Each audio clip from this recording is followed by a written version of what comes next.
Okay, so I want to make an after gym video, and it's seriously like fucking night and day how I feel before I go to the gym and after. And like I said in my morning video, I wanted to share how much I hate mornings, to show you really how grumpy I am in the morning, how I would do anything to not fucking go to the gym. And I go to the gym. I don't want to be at the gym. I get on my favorite elliptical machine. I don't want to be on the elliptical machine. I push it and I push it and I push it, and I'm like, I don't fucking want to be here. Why didn't I just stay in bed? By 11 minutes, I don't know why it's 11 minutes. These last 2 days, I've noticed it is almost exactly 11 minutes. Something happens and I start to feel the music and I start to sing to Ophelia and I start to just like want to be there. And I don't know, it's just the most interesting thing because I've given myself permission, especially this week. I haven't felt really good this week. So I've given myself permission. Just go to the gym. If you're not feeling good, do 15 minutes and go home. Like, you don't have to kill it. 15 minutes is better than nothing. Just do what you can. So not only am I doing my 30 minutes, but I've actually thrown in an extra 5 minutes because some days I go to the gym and I'm really killing it. Like, I really do a good elliptical workout, and in 30 minutes I burn 250 calories. Those are good days. This week I have not felt like doing that. So I don't go as fast. So in 30 minutes I burn like 210 calories. So I've added 5 minutes at the end to get to 250 calories. Just a little fucking fun thing that I'm doing. But like, I've been doing the extra 5 minutes and loving the extra 5 minutes and like fucking enjoying it. I get off that machine feeling like $1 million fucking bucks. And today was leg day. Not my favorite day. Yesterday was abs, which is my least favorite day. I fucking crushed a 2-minute, 20-second plank yesterday. That is my record. So I'm here to share. Sometimes we need rest. But are we really, like, do we really need the rest, or are we playing mind fuck games with ourselves? Like, this is why I push myself to go to the gym, because I know how it feels afterward. When you start going to the gym, you're not going to know that you're going to feel like $1 million afterward. So you really have to dig in. But the question is, what does your higher self want? What does your future self want? Like, our brain is going to sabotage us, especially in the morning. That's when the fear surfaces. Before I meditate, the fear shows up. The doubts show up. I haven't meditated yet. That's what I'm going home to do. That's when everything starts to click in. That's where I feel the peace and I feel the joy, and I'm connected to my higher self, where the decisions that I make are for my better good, for my higher future. I don't even know how to say that properly. So before you're in that state though, it's your fears, it's your sabotage, it's those voices saying, just stay comfortable, go back to bed, do the things that are easy. But your higher self wants you to push. But here's the fucking mind fuck of it all. You really, really, really have to be good at discerning, because I make a lot of videos about stop pushing so hard and rest. And that's true. But we also have to push ourselves enough when it's things that when it's habit patterns that we're breaking through. And this is a sabotaging habit pattern that I'm breaking through.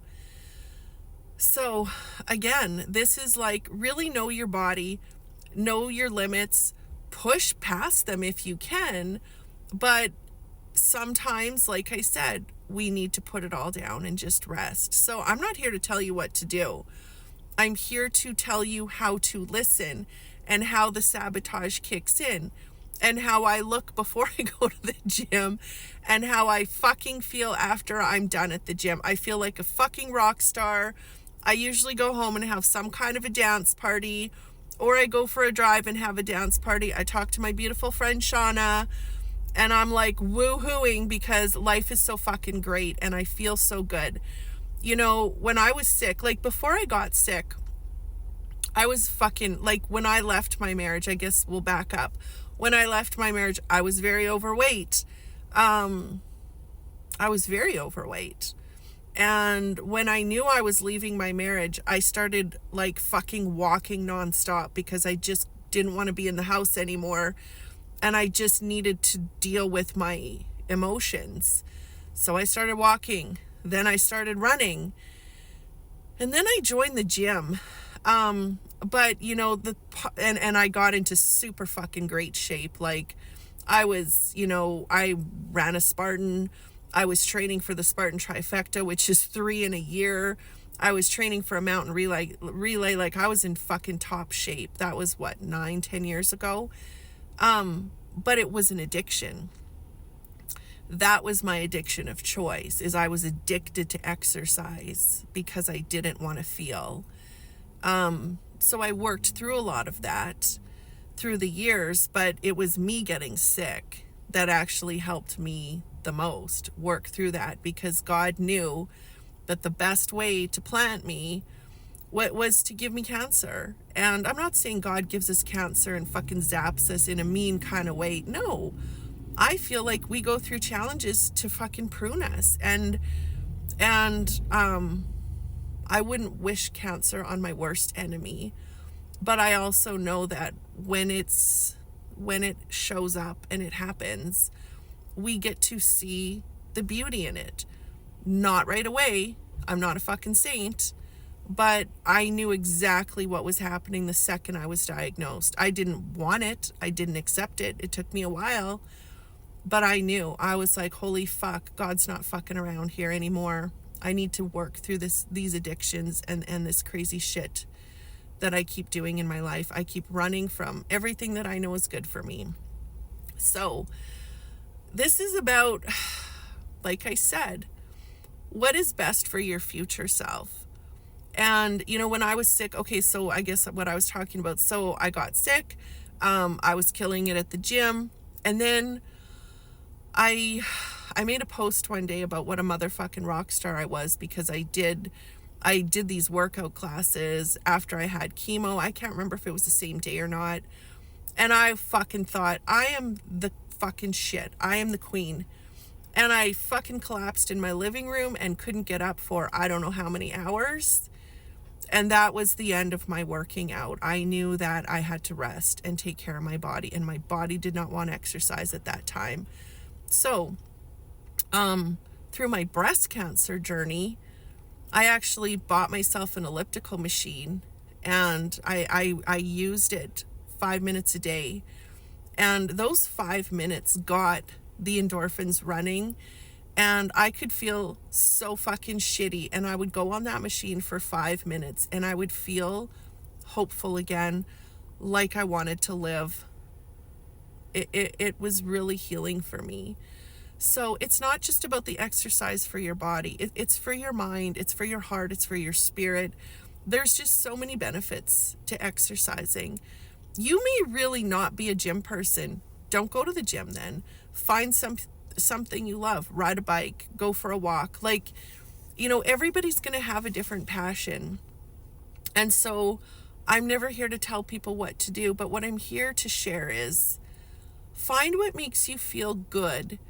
And there's going to be a part of you that's going to try to sabotage it. Let me tell you, that is what our subconscious mind does.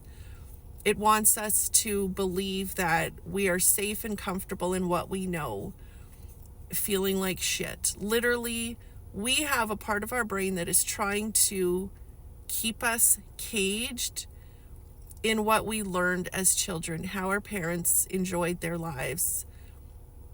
Did your parents love their lives? Were they really adventurous, happy, healthy, loving people? Probably not, because that's not what happened in that generation. They were all very scared and angry. and frustrated, and we get to break through those barriers.